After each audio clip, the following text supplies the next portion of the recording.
Fire away whenever you're ready. Do we need a mic or no? You'll be fine. Yeah. Liam, it was an all-out war, what like people were expecting. Just talk me through those opening rounds. What were you making of what Anthony was giving you?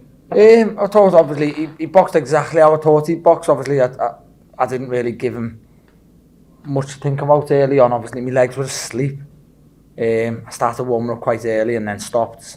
Thought 3 and 10 was going early. I got told 9 minutes when this was finished, and then I just think that made me start a little bit slow. But you know, I'm not going to be too harsh. I said he's a very good fighter early on, and he was. You know, he was good for the first couple. And then with me not really starting the best, I just thought, you know what, just turning into a fight early doors, and I did that probably a little bit earlier than I expected. I said all along he'd be very competitive early, and he was. Rocked him with a huge shot, the first knockdown. How surprised were you that he lasted the rounds after that? Again, I said before, I'm very surprised. I was, you know, the shot was a proper knockout shot. You know, shot right down, and I thought the fight was over. And he done very, very well to get up, and I've got massive respect for him for getting up there.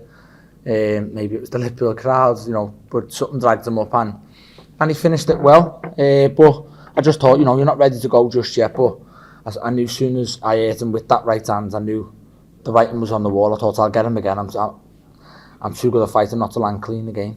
And I was sat on the same row as your brothers, and I could hear Stephen and Callum shouting every second of every round. Do you hear them shouting? And do you hear what they're saying very clearly? Yeah, obviously I hear close voices. Obviously I hear the voices that it's mad. I hear the voices that are always there. You know, always shouting. Obviously, my 3 brothers, I hear loud and clear. I've got a mate who's travelled everywhere. He's quite loud. I just hear little voices. And obviously it's either switch on or it's some sort of shot.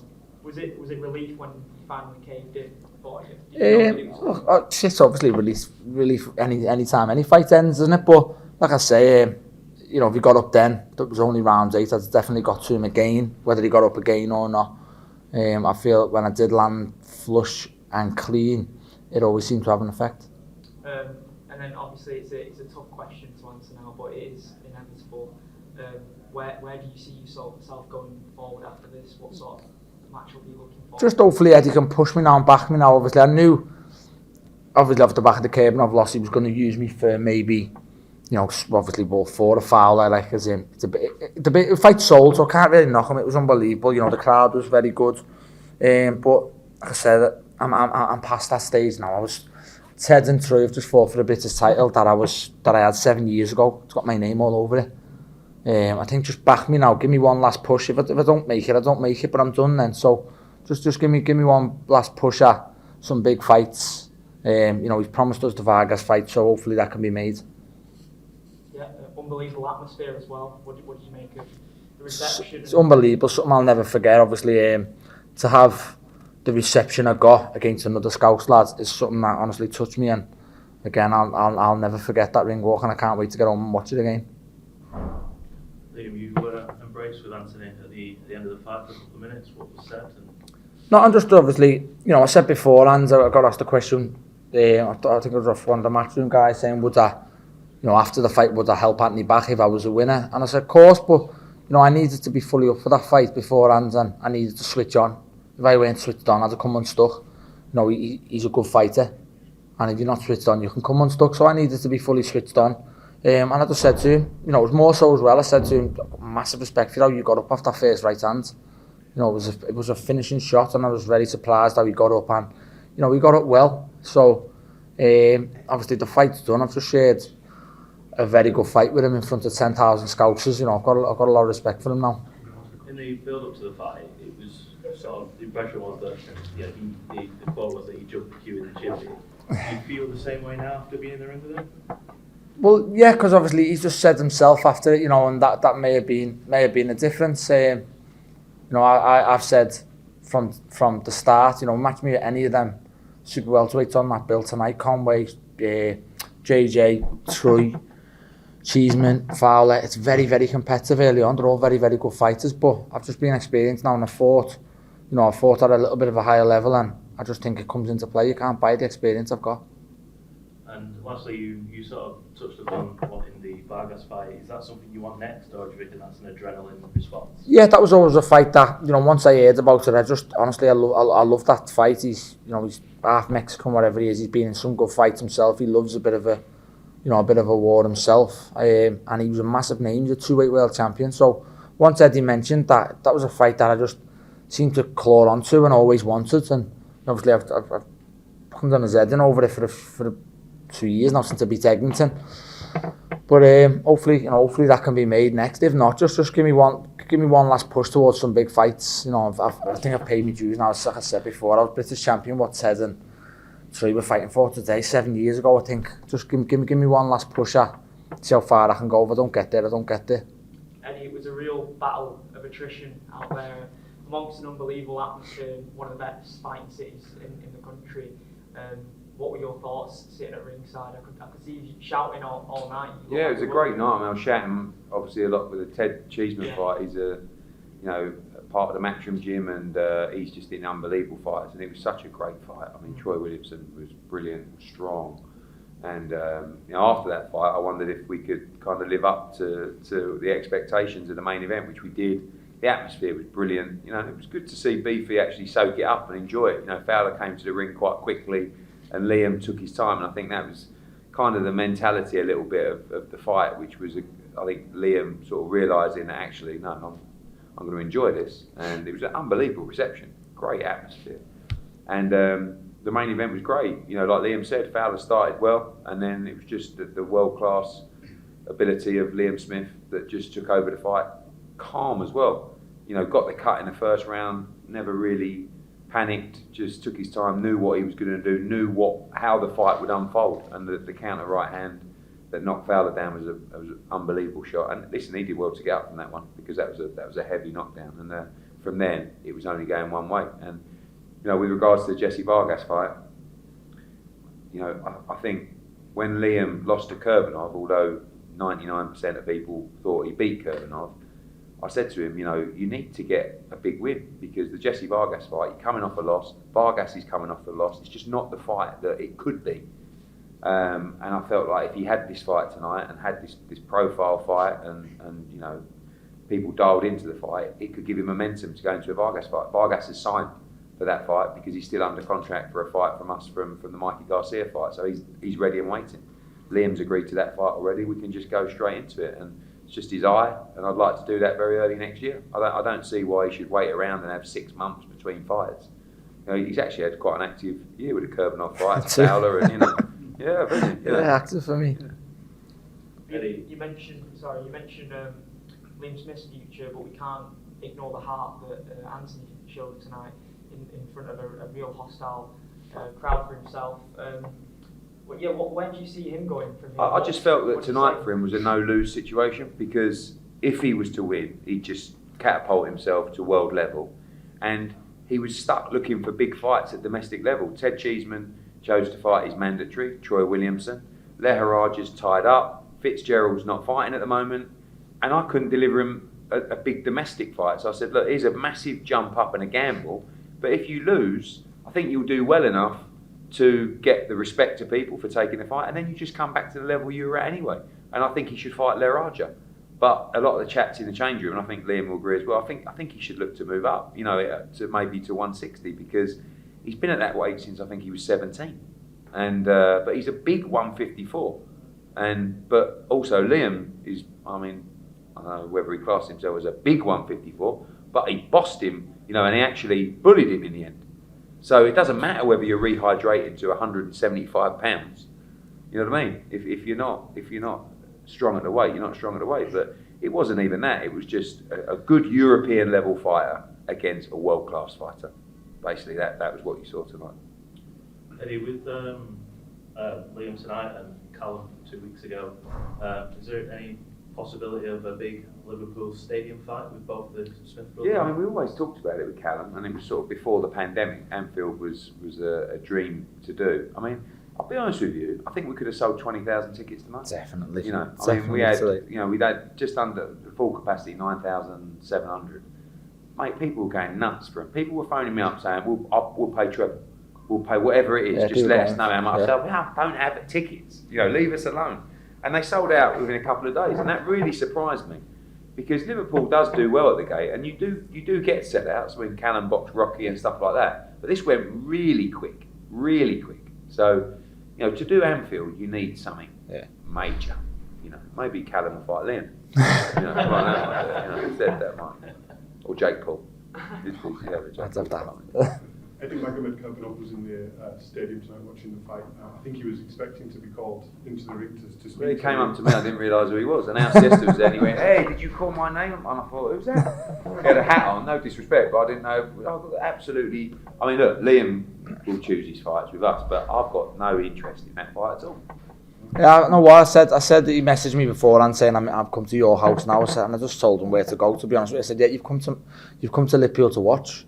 Should have been you in the opposite corner. See you later." Like that ship's sailed. It's gone now. That's out my system. And you know what? It's like, unless they made me a very, very good offer. But then how can they make me a good offer? Because I'll never go near Russia ever again. So I just think that fight's dead in the water. That was a fight that we spoke to MTK about originally, which was we'd be interested in doing a Kavanagh fight back, and they just said, "Look, we ain't coming." They wouldn't even entertain it. I don't even think we got to an offer. He just said to us he'd be willing to come here. Because he's just seen fucking 10,000. But also, he can't get a fight. He's had that fight, and they ain't fought since. See, I mean, you know, so.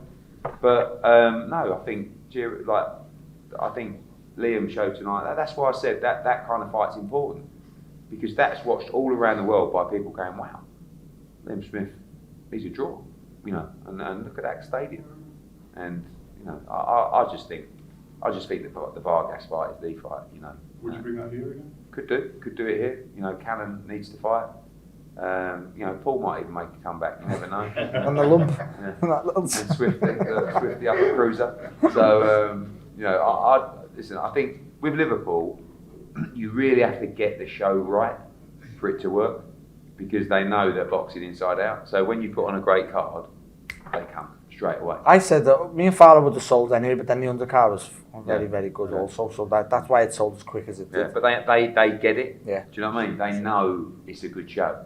I've put shows on here before that I knew hand on heart weren't great, and they didn't sell. Where does that rank among the cards you've done? Especially in the Right up there. Yeah. Brilliant. Liam, can I ask where that win ranks? I know you've said that Fowler was a level below, but it was a make or break fight. Look, first, you know, like a sweet win, it's right up there, obviously, because of, you know, I said that it would have been very, very hard to show my face tomorrow. And you know, Eddie reminded me enough times, it ruins my legacy if I would have lost to Anthony Fowler. I've been a former world champion. You know, if I lost to Anthony Fowler, it ruins everything I've won. Now I just think, you know what, I sit back now, whatever I go on to do from now, I've gone through a stage, I've been British champion, Commonwealth champion, world champion. I've never lost to a Brit. And I probably won't lose to a Brit now, because I'm probably not going to fight one. So, you know, I'm very proud of that, to be honest with you. So it's up there as in, like, it was a good feeling because of what it was. And you said earlier in the week it was a little bit personal to you. Is there newfound respect for Anthony Fowler now? I made it personal for my own sense of you know, reason. I had to be switched on for that fight. I lose again, as Eddie reminded me enough times. I was finished, and if I was in the fight thinking, "Oh, what? I didn't even want this fight." Training, I said I weren't going to train. That's why I didn't do the handshake. I weren't going to turn up there and then train lackadaisy and think, "Oh, it's an easy fight," and then, you know, be not fit or taking me off the ball and get took out with a shot. I had to be the way I was to be switched on in camp, to be in the condition I was, and obviously to like put on the performance I did. Congratulations. Thank you. Anyone guys got time for a couple Just a more? quick one, Eddie. If the Vargas fight does come up and you could get the card together, could that be considered to host it? Not for that fight, in my opinion. No, I think, you know, it's always a Golovkin, a Canelo, you know, a massive domestic fight. You know, but I think here it sells out here, the Vargas fight, and you know, the Zone are happy to take that fight to Vegas as well early in the year, January, February. You know, I think there was 10,000 here tonight. I think a few thousand will go there as well. Yeah. So Liam, is it an ambition of yours to fight at Anfield before you end your career? I know it's Of course, it's everyone's, you know. I think if you'd even offer Blue Noses a chance to fight at Anfield, I swear, you tell you. No, but, you know, they would, obviously, because the show we had, Jack Goodison, you know, Stephen and Callum fought on it with Bellew. I do think it'd do good numbers regardless, just because it's a show at Anfield, but you do need a big name to go there. And, Between yeah. doing 20,000. Yeah, of course. Look great in there. Yeah, which is still an unbelievable achievement. I mean, look, when Bellew boxed as good as apart, although we only had 3 weeks, we were right up the other end, and you know, we had 18,000 or something, which was a brilliant, you know, achievement. But you really want to go. You really need to do 40,000, and that's a tough one. Yeah. then it will be an achievement. I wouldn't want to feel half. I wouldn't want to feel half of that. Don't do nothing in our said. No, exactly. Can I just get one each, please? All Yeah, I'm not going to do any after, guys. So if you want to ask any out there now. right. Liam, you told me Scouts Derby, no one in the family's lost one. Was that added pressure with how many people there were out today, the atmosphere, how it was, and obviously... Look, it's very easy and simple now, but sit and think of the pressure I had on me before that fight. Like I said, I lost everything I've probably achieved, really. I don't really probably lost all the respect of what I've done previously. I've lost Anthony Fowler and in front of, you know, a lot of my fans today. So there was pressure on every way. You know, the Scouts Derby thing, I'd never lost to a Brit. I want to kind of challenge for a world title again. I lost Anthony Fowler, every single one of them things is out the window. So there was a lot of pressure beforehand, definitely. Just from me, Joshua Usyk 2 has been signed. Can you just sort of talk about Well, that? it's already. I mean, that was just that the rematch was triggered today, officially in writing. So just a good time to do it. Obviously before Fury Wilder, because the winner has to fight Dillian White, unless they fight the undisputed, which can't happen because the rematch is contracted. So that's all cleared up, and we move on and see what happens. I should have done a thing with you before this Fowler fight. What? A Rolex, shouldn't I? A Rolex? Yeah, because you wanted this fight so much. You wanted this fight so much. You told me it was an easy fight. And now you want a Rolex? You told me you wanted this so much. That's I could why have got a you got a lot of Rolex out money. to you. No, you I got could have got a Rolex instead. out to you today. You got a lot of money and you weren't prepared to fucking negotiate. You know that. Because you knew how much I wanted it. Don't worry about the WBC with Dillian White. I'll worry about everything with WBC. Well, why should I be worried about that? With all respect. Oh yeah, I mean, they've come up with a resolution. So there's a big legal case going on, which will be disclosed soon. But that's, you know, they come up with the idea that the winner has to fight Dillian White. So I think there was one this 95 scorecard on Shannon Courtney's lost. Can you just give your... I'm gonna say something that was really unpopular. I thought that was a close fight. Right? And at the end of the fight, I looked at social media, and I must have been so wrong, because no one had it a close fight. And I know scoring's subjective, but that's like I wasn't sure who was going to get the decision. I thought Jamie Mitchell boxed much better. I thought Shannon had more power. She hurt her a couple of times, but I must have just got it really wrong. I give 1 or 2 rounds to Shannon. Yeah. Well, there you go. Yeah, I definitely got it wrong. Any more for Liam? All right, guys. Thanks, Thank you thank very you. much. Cheers. Thank you. Thanks.